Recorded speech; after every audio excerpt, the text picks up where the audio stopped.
성도님들 안녕하십니까? 오늘은 7월 첫날 1일입니다.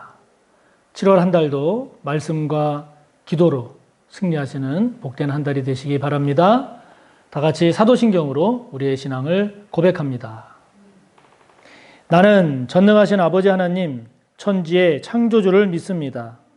나는 그의 유일하신 아들 우리 주 예수 그리스도를 믿습니다.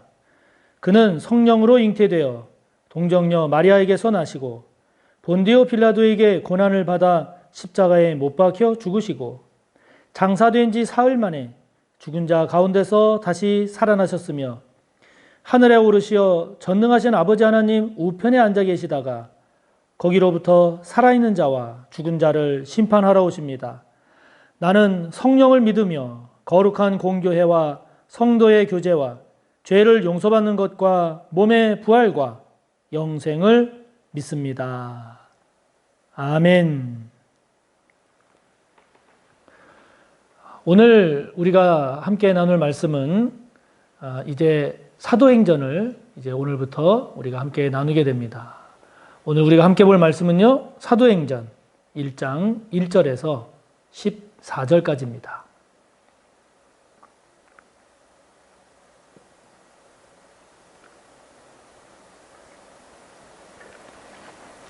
신약 성경 사도행전 1장 1절에서 14절까지의 말씀 함께 봅니다. 데오빌로여, 내가 먼저 쓴 글에는 무릇 예수께서 행하시며 가르치시기를 시작하신부터 그가 택하신 사도들에게 성령으로 명하시고 승천하신 날까지의 일을 기록하였노라.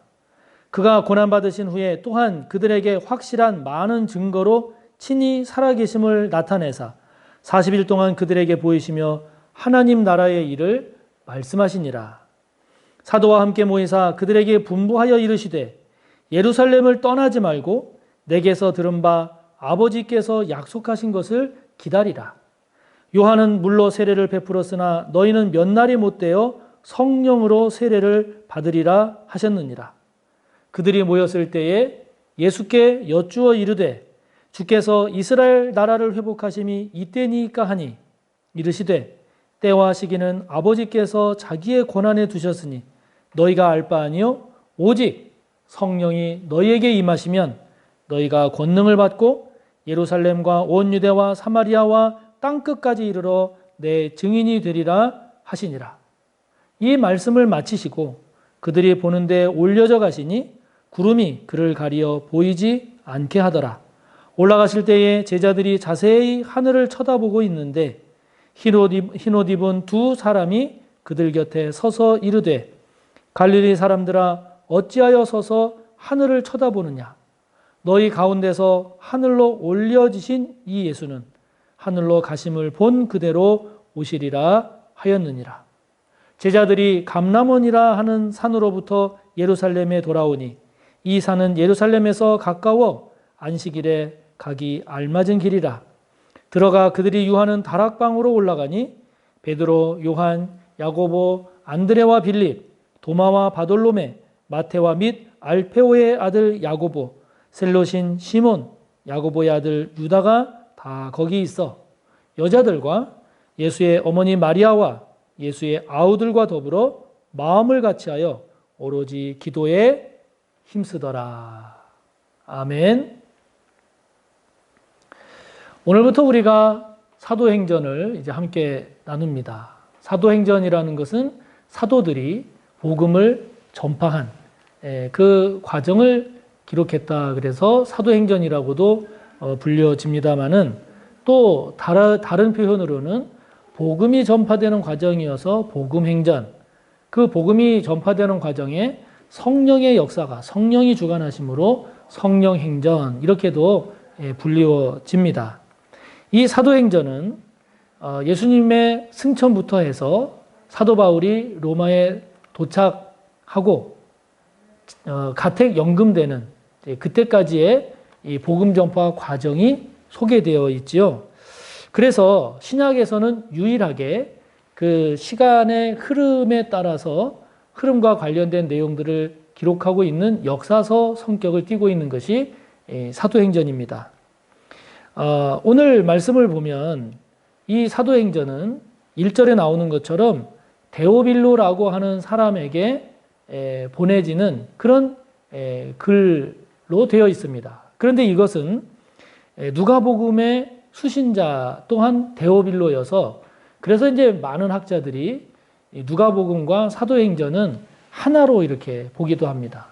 그래서 누가복음 1장 3절을 보면 그 누가복음을 받을 그 수신자로 지금 1절에 나오는 데오빌로를 이야기를 하면서 그 예수님에 대한 근원부터 예수님과 관계된 그 일들, 이야기들 그것에 대해서 근원부터 자세히 기록을 해서 예수님께서 부활 승천하실 때까지의 그 길을 그 이야기를 데오빌로 당신에게 내가 써서 보냅니다 라고 하는 게 이제 누가복음이라면 이제 사도행전은 그 이후에 전개된 일들에 대해서 이 데오빌로에게 누가가 기록해서 보내고 있는 것이죠.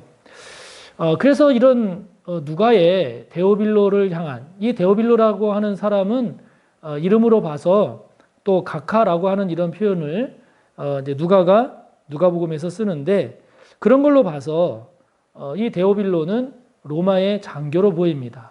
당연히 불신자이죠.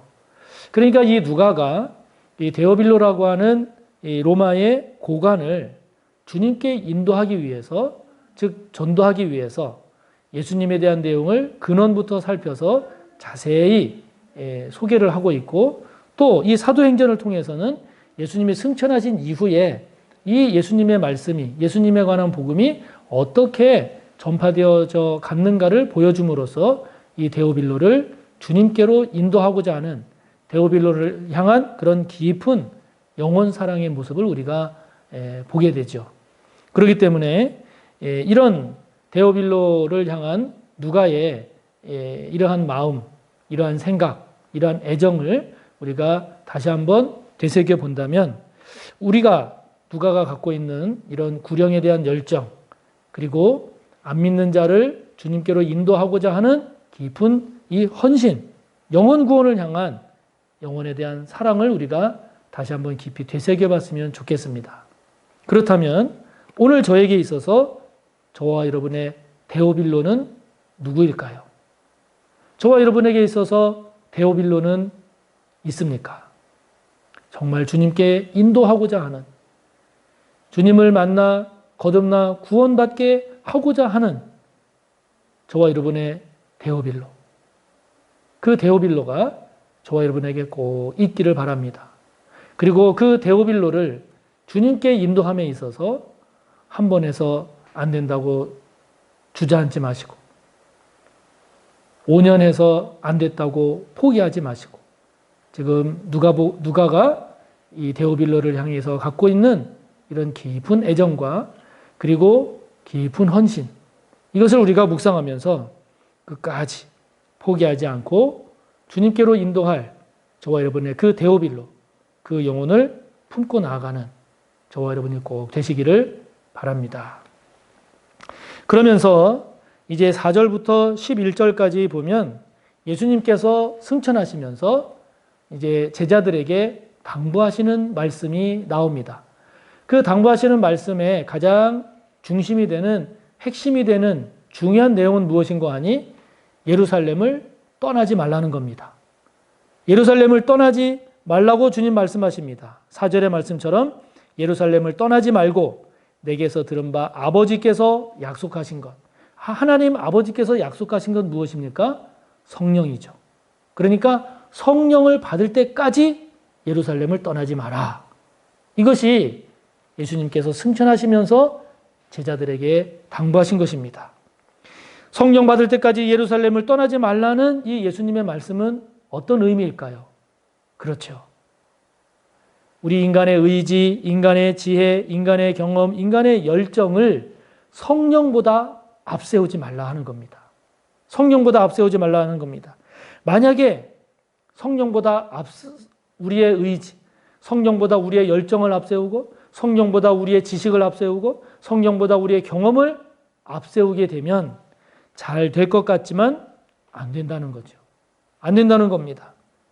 그러나 저와 여러분이 하나님께서 약속하신 성령의 세례를 먼저 받으면, 저와 여러분이 먼저 성령의 사람이 되기를 힘쓰면, 그러면 저와 여러분은 권능을 받게 되고 저와 여러분은 예수 그리스도의 증인이 될 것이라고 하나님, 우리 주님 말씀하십니다. 그 얘기는 저와 여러분이 먼저 성령의 사람이 되기를 위해서 힘쓰고 애써서 성령을 받고 성령의 사람이 되면, 그러한 저와 여러분이 감당하는 사역, 저와 여러분이 감당하는 삶은 안 될 것 같지만 된다는 겁니다. 안 될 것 같지만 된다는 겁니다. 우리가 지금 예배전 찬양으로 부르는 찬양의 가사 가운데 주님보다 앞서지 않고 겸손하게 주님의 말씀 기다리리 하는 가사가 있습니다. 얼마나 은혜가 되는 가사인지 모릅니다. 주님보다, 성령보다 앞서지 않고 겸손하게 주님의 말씀, 주의 음성 기다린다는 이 찬양의 가사처럼 저와 여러분 성령보다 앞서지 않기를 바랍니다. 저와 여러분이 성령보다 앞서려고 하는 그런 모습이 어떤 경우 어떻게 나타나고 있는지요. 그것을 잘 살핍시다. 깊이 돌아봅시다. 그래서 저와 여러분이 성령보다, 말씀보다 앞서지 않는 꼭 성령의 사람이 되기를 바랍니다. 그러면서 이제 예수님께서 승천하신 이후에 제자들이 다락방에 모입니다. 거기 12절에 보면 그들이 유하는 다락방으로 올라가니, 그래서 이 다락방이 흔히 마가의 다락방 이렇게 많이 이야기가 됩니다만은, 사실은 이 마가의 다락방이다라고 이렇게 단정 지을 수 있는 게 성경에는 구체적으로 나오지 않습니다. 다만 좀 우리가 유추하고 좀 추측할 수 있는 것은 사도행전 12장 5절을 가보면, 또 12절을 보면 이 마가의 어머니인 마리아의 집으로 보입니다. 그러니까 좀 더 구체적으로 본다면 마가의 다락방이라기보다는 마가의 어머니인 마리아의 다락방, 이것이 좀 더 정확한 표현으로 보이는데, 어쨌든 우리가 보통 마가의 다락방 그러는데 그거는 그렇게 정확한 표현은 아니다라고 하는 거죠. 근데 어쨌든 그 다락방에 제자들과 사람들이 모였습니다. 예수님이 승천하신 이후에 모였습니다. 그 모인 사람들을 보면 12절, 13절을 보면 가룟 유다를 제외한 예수님의 11제자들이 다 모였습니다. 뿐만 아니라 14절을 보니까 또 다른 여자들, 그리고 예수의 어머니 마리아, 그리고 예수님의 아우들도 그 다락방에 다 모였습니다. 이들이 모여서 한 것이 무엇입니까? 14절 맨 마지막을 보면 더불어 마음을 같이하여 오로지 기도에 힘썼다고 했습니다. 여기 기도에 힘쓴 건 뭐겠습니까? 성령 받기 위해서, 하나님께서 보내주겠다 약속하신 것 받기 위해서. 그런데 어떻게 기도를 했나요? 마음을 같이 해서 더불어 오로지 기도에 힘썼다고 했습니다. 자, 여러분, 우리가 잘 알고 있듯이 예수님의 12제자들, 먼저 죽은 가룟 유다는 예수님을 배신했죠. 베드로를 비롯한 나머지 11제자들도 예수님을 배신하기도 하고 부정하기도 하고 비겁하게 행동하기도 했습니다. 또 예수님의 아우들 또한 복음서를 보면 예수님 사역하실 때 예수님 믿지 않았어요. 인정하지 않았습니다. 불신앙의 사람들이었습니다. 그런데 예수님 부활하시고 승천하신 이후에 보면 이들 모두가 다 주님의 사람으로 다시 돌아와 있음을 봅니다. 주님을 떠나지 않고 있음을 봅니다. 이처럼 저와 여러분 무슨 일이 있어도 주님 곁을 떠나지 마시기 바랍니다. 무슨 일이 있어도 주님의 손을 꼭 붙잡으시기를 바랍니다. 무슨 일이 있어도 꼭 주님과 함께 하시기를 바랍니다. 그러면서 이들이 보여준 모습처럼 교회는요, 개인이 아닙니다. 교회는 더불어 마음을 같이 해서 오로지 기도에 힘쓴 이들의 모습처럼 교회는 홀로 기독교가 아니라 기독교는 언제나 함께 기독교입니다. 공동체 기독교입니다. 저와 여러분, 우리가 함께 힘써 기도해야 할 기도의 제목들, 건축을 위해서, 코로나19 극복을 위해서, 아픈 성도를 위해서, 교회의 성장과 발전을 위해서 얼마나 우리가 함께 힘써 기도할 것이 많습니까? 저와 여러분이 지금 같이 서로 함께 기도하지 않고 있다면 함께 마음을 모아 힘써 기도하는 저와 여러분이 되기를 바라고, 그런 우리 아름다운 서호 공동체가 꼭 되시기를 바랍니다. 다 같이 주기도문으로 마치고 또 여러분의 기도를 이어가십니다. 하늘에 계신 우리 아버지, 아버지의 이름을 거룩하게 하시며 아버지의 나라가 오게 하시며 아버지의 뜻이 하늘에서와 같이 땅에서도 이루어지게 하소서. 오늘 우리에게 일용할 양식을 주시고 우리가 우리에게 잘못한 사람을 용서하여 준 것 같이 우리 죄를 용서하여 주시고 우리를 시험에 빠지지 않게 하시고 악에서 구하소서. 나라와 권능과 영광이 영원히 아버지의 것입니다. 아멘.